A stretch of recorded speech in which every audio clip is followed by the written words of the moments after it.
안녕하십니까. 7월 26일 오후 김경국TV 시작하겠습니다. 쌍방울그룹의 불법 대북 송금과 뇌물 그리고 정치자금 수수 혐의로 1심에서 징역 9년 6개월을 선고받은 이화영 전 경기도 평화부지사의 복잡한 속내가 조금씩 드러나고 있습니다. 항소심 재판이 시작되자마자 검찰은 이화영의 속내를 읽을 수 있게 하는 이화영과 부인 백정화씨 그리고 이화영과 민주당 다선 의원 2명과의 면회 녹취록을 공개했습니다. 그런데 그 녹취록 안에는 지금 심상찮은 표현들이 들어있습니다. 이재명을 만나 안부를 전해달라는 말과 자신이 대속하고 있다 이런 말입니다. 대속은 기독교 용어로 예수 그리스도가 십자가에 매달려 죽음으로써 대신 속죄함을 의미합니다. 그러니까 이화영은 자신이 누군가의 죄를 뒤집어쓰고 있다 이런 표현을 했던 것입니다. 특히 대북 송금과 관련한 이재명과 이화영의 관계가 대속이라는 말 한마디에 모두 포함된 것으로 볼 수 있을 것 같습니다.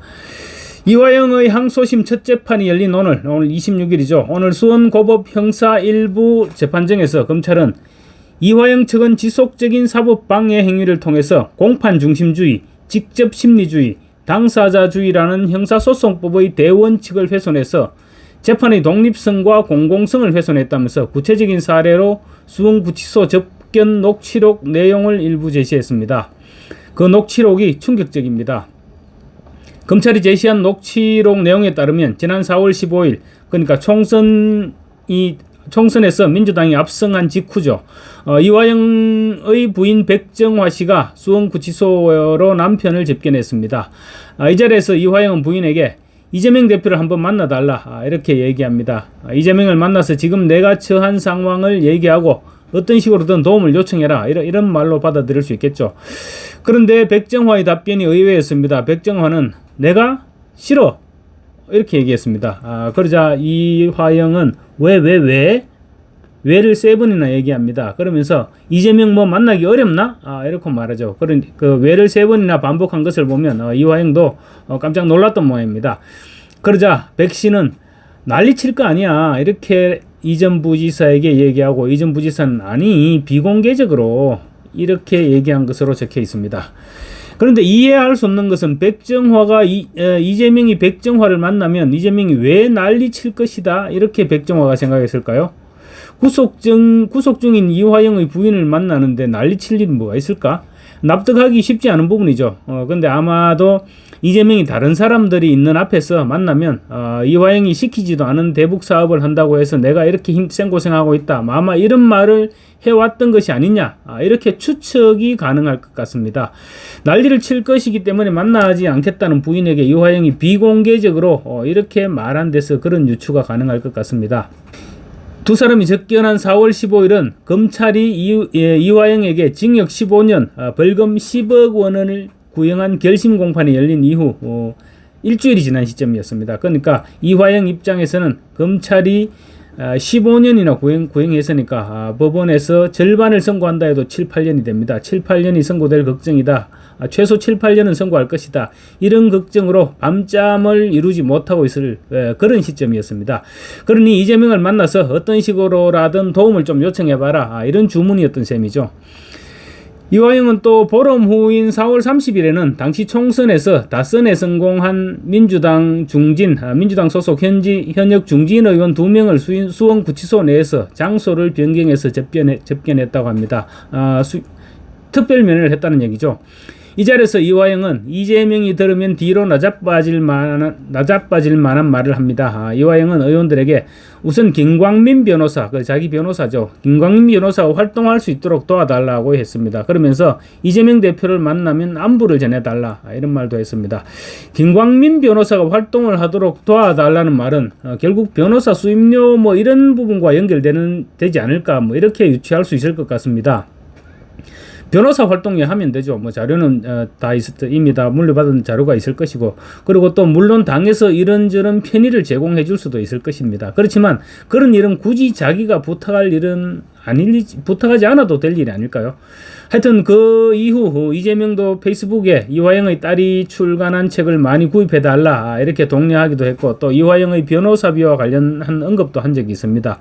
최근에는 이화영의 부인 백정화와 김현철 변호사가 공동으로 저술한 책 판매와 후원 행사 이런 것들도 대대적으로 열고 있기도 합니다. 어쨌거나 이화영은 또 의원들에게 이재명 대표를 만나면 안부를 전해달라고 했습니다. 안부를 부탁한 것을 보니 부인 백정화 씨가 아마 이재명 대표를 만나지 못했거나 만나지 않았던 것으로 보이는 대목이기도 합니다.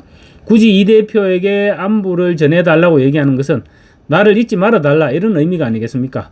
또 한편으로 우리 둘이, 그러니까 이재명과 이화영 우리 둘 사이에 남들이 모르는 일이 있지 않느냐, 그 사실을 잊어서는 안 된다, 이런 의미도 담겨 있지 않을까요? 의원들이 이화영을 만난 이후 이재명에게 이화영이 안부 전해달라고 합디다, 이렇게 얘기하면 이재명이 무슨 말인지 알아들을 수 있는 그런 내용을 두 사람이 공유하고 있지 않을까, 뭐 그런 추측도 해볼 수 있을 것 같습니다.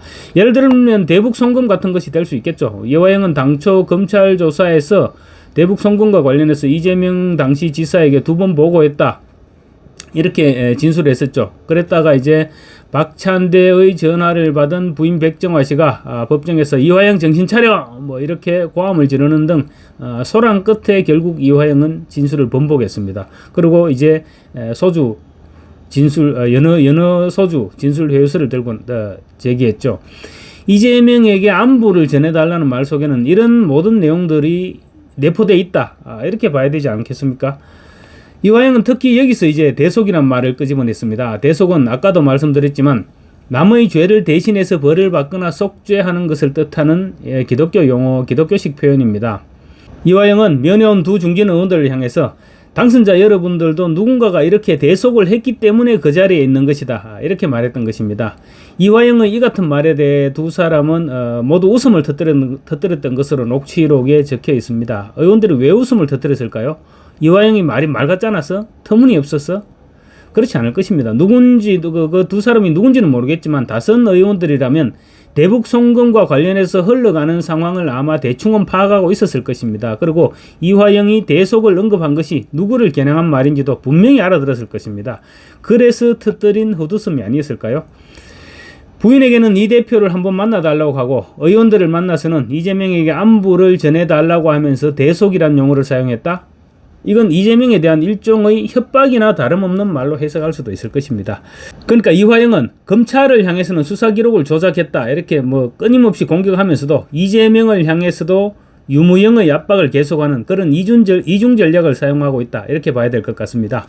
이화영이 자기가 대속하고 있다고 생각하는 것은 누군가의 죄를 뒤집어 쓰고 있다는 생각을 가지고 있다는 것입니다. 그 대상이 이재명이라는 것은 뭐 굳이 언급할 필요가 없을 것 같습니다. 바꿔 말하면 그런 생각이 머릿속에 가득 차 있다는 것은 언젠가 그 생각을 입 밖으로 끄집어낼 수도 있다는 말이죠.